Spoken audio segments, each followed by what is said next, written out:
L'Éternel est mon berger. Bien-aimé dans le Seigneur, dans la vie, il faut que nous ayons un berger.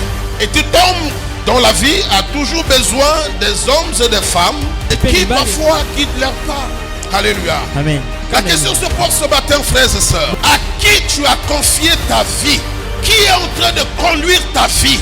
La plupart des gens qui se perdent dans ce monde, il y a beaucoup de gens qui regrettent aujourd'hui amèrement leur vie parce qu'ils ont mal choisi des bergers. Des mauvais bergers, frères et sœurs, qui peuvent être des hommes de ce monde, qui peuvent être aussi des pasteurs, des frères dans l'église, des sœurs dans l'église, des dirigeants dans l'église. Oui, David a compris cela, que s'il y a quelqu'un dans ce monde à qui je peux confier ma vie, eh bien, c'est l'Éternel. Alléluia. Amen.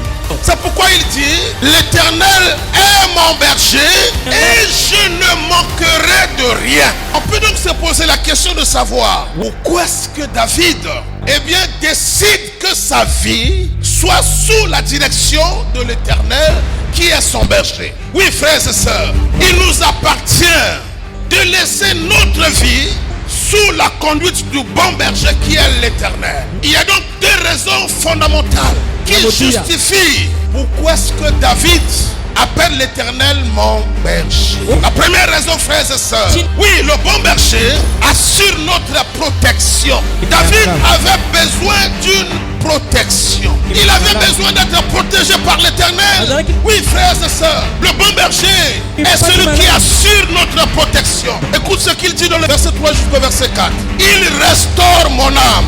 Il me conduit dans des sentiers de la justice à cause de son nom. Quand je marche dans la vallée de l'ombre de la mort, je ne crains aucun mal, car tu es avec moi. Le bon berger est celui qui est capable de nous défendre, même au prix de sa vie. C'est pourquoi Jésus dit, je suis le bon berger et moi je donne ma vie pour sauver mes brebis. Troisièmement et dernièrement, frères et sœurs, le bon berger dresse une table devant ses brebis.